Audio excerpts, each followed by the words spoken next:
Hi everyone, welcome back to my channel. Thank you so much for joining me on this video. Please remember to like, share, and subscribe. Thank you so much for the support.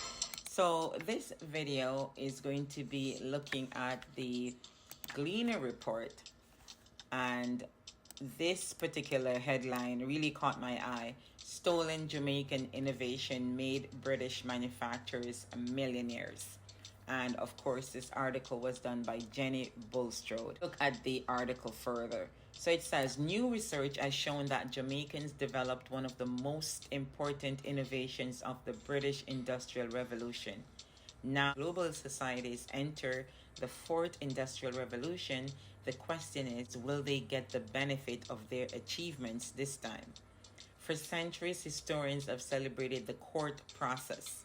So C-O-R-T, court. That is from the British banker turned iron master, quote unquote, Henry Court between 1783 and 1784. Court process is one of the 10 most important innovations in the making of the modern world. And again, patented. So he took out a patent. That means no one else will earn anything from this. So generations after generations will be profiting from this particular patent, right? That he stole from the Jamaicans. So patented by British banker turned iron master Henry Court.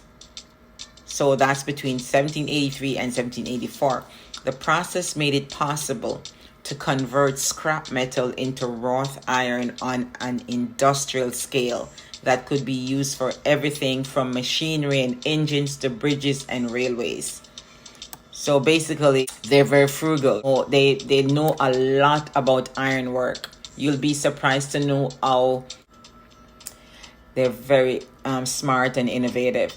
Rollers were used to roll metal, and grooved rollers were used to crush sugarcane. These Jamaicans were unbothered by the European conventions. They fed the bundles through grooved rollers, like those only found in sugar mills, and through this process ingeniously transformed scrap into cannon, sugar rollers, and ship metals. Their innovation and skill made John Reeder, the British enslaver who owned the foundry, an annual profit equivalent to over or almost 1.5 million Jamaican dollars in 2020. I think it's way more if you compare what they were earning then to what the dollar is like in terms of buying power. I think it would be way more. Among the Jamaicans who developed the process were enslaved men. So from Devonshire, Mingo's son, and Friday. These are enslaved people's names now. Captain Jack, Matt, George, Jemmy, Jackson, Will, Bob, Guy, Coffee, and a windward maroon called Washi, who killed legendary freedom fighter Three Finger Jack. It's one of our own that took out Three Finger Jack when he rose up against the oppression, right? So they always use our own people against us, right? To hunt and apprehend or take out so-called threat, right? So Court was a banker who recently taken over ironworks in Portsmouth, England, laying out a lot of money to win contract to supply the Navy dockyard. That's why I'm saying that every aspect, every business, in some way, shape, or form, back then profited off slavery.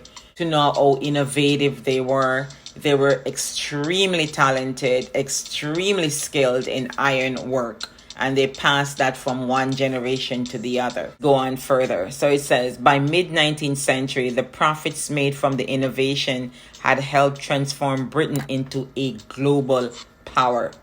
Because you know that the planters pumped millions of pounds in today's money, it would be millions of pounds into the country, their country, not this country, not any country that they were occupying, right? They did not provide proper homes right up until even independence. They never made proper homes for the regular citizens, the lower income scale. They were living mostly in shacks, and whatever they could find, they made homes out of mud, dirt, thatch. They did a lot of thatch and a lot of wattle and daub and all of that. And they never provided proper schools, proper housing, proper water. Even now, it's still affecting us.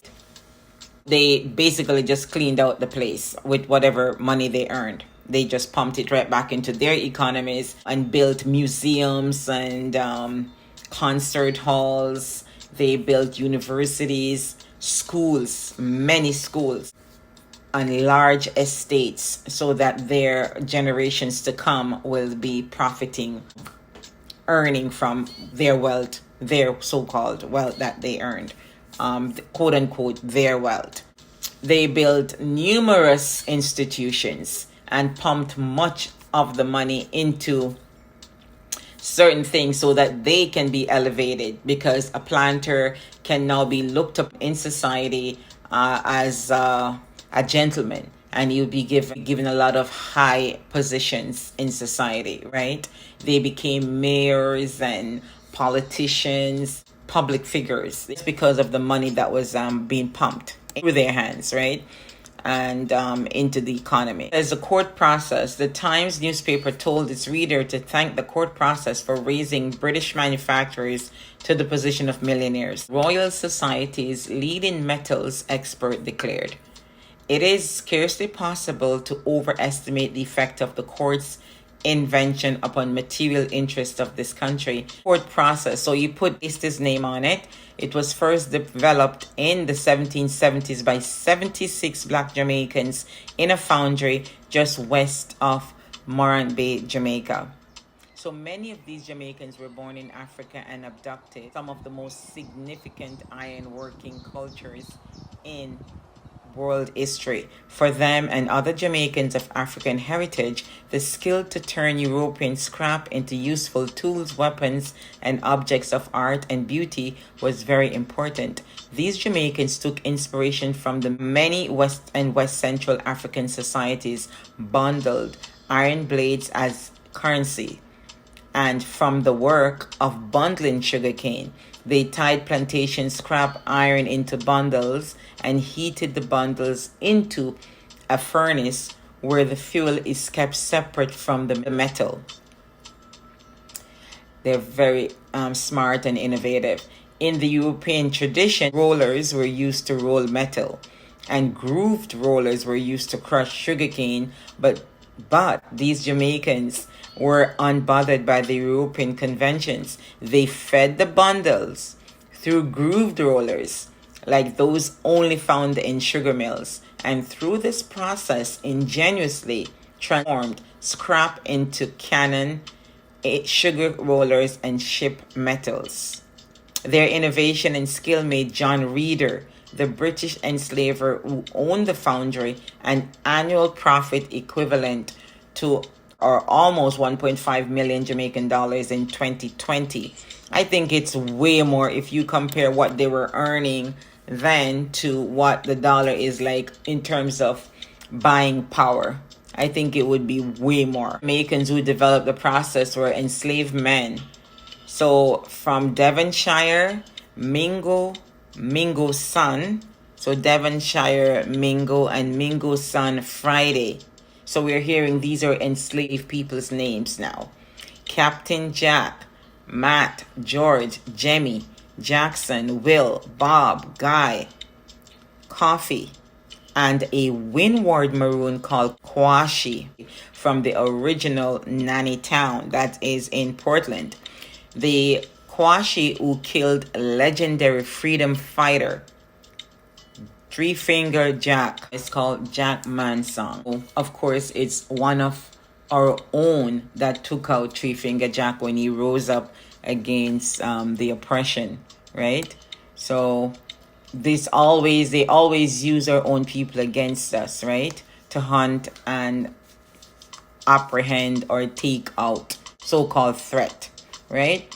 So Court was a banker who recently taken over ironworks in Portsmouth, England, laying out a lot of money to win contract to supply the Navy dockyard.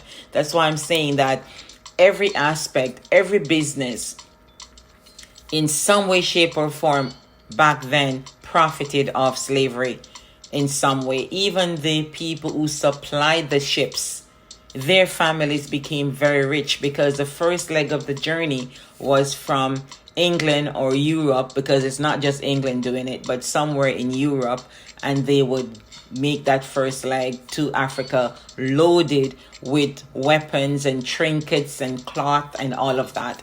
Those industry profited and made millions in today's money, every single one of them, right? So you had the hotels, the tea houses, ship makers, the people who made these large iron restraints, the leg irons and arm ones for the arms as well. Those are not your regular handcuffs. They're huge and they cut the skin. Companies that make them became very rich. Every single company that supplied them with whatever goods they needed, all these wooden barrels that they needed to pack supplies in, food that they took on the journey, all the supply, every area of society, the insurance companies that provided the coverage for them, the banks that gave them the loans, every single dock worker, docks, they were built up to the highest standard because of the money flowing in. There's numerous companies that profited. Even the clothes that the enslaved people wore on the sugar plantations, those came from abroad. Everything that they had to use on the plantation, all the machinery, everything was purchased from Europe or mainly in England. So that drove the industry, right? The people were profiting money hand over fist, right? And 90% of that money did not remain in the Caribbean or Brazil or whichever country they dominated. So let's see.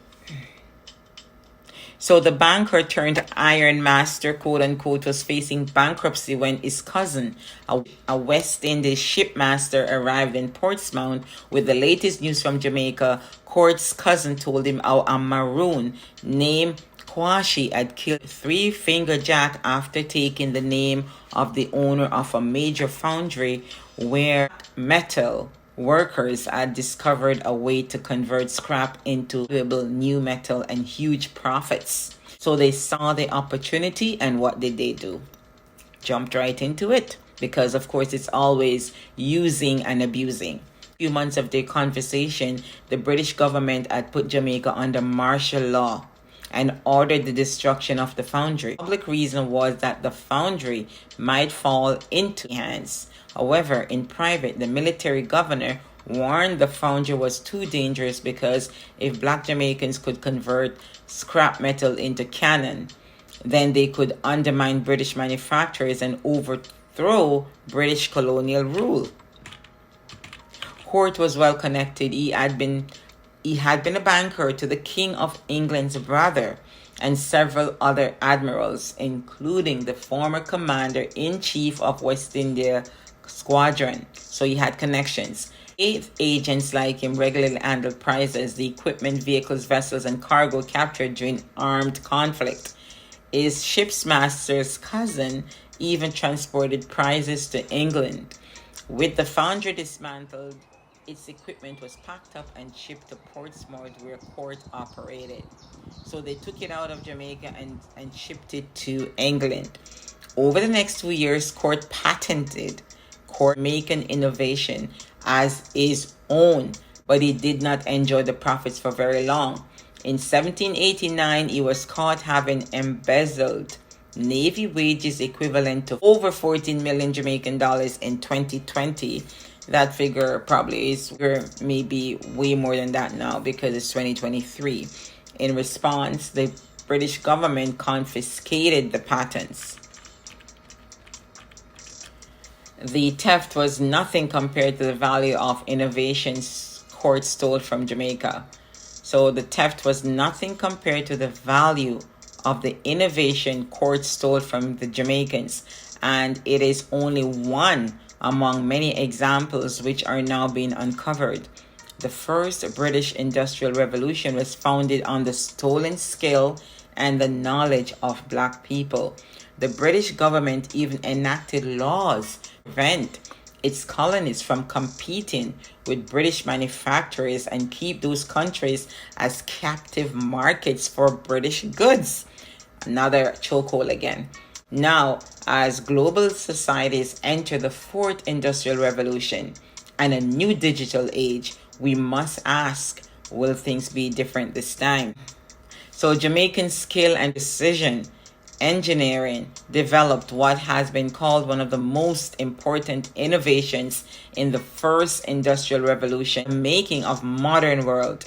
Now we enter into the fourth industrial revolution. The skill is long overdue recognition. Perhaps now is the time for the old stories to be rewritten. And Dr. Jenny Bulstrode is the lecturer in history of science and technology of the University College London, United Kingdom, right? So we already know that they were skilled in ironworks. From my readings back in Africa, they were working with iron for thousands of years before the British got there or other Europeans got there, and they're very skilled with pottery as well, making all types of artwork. The leader back then in all types of skills, and of course we know how it goes. It was stolen and patented. Not just this, but much more that needs to be uncovered. Can you imagine how they paved the way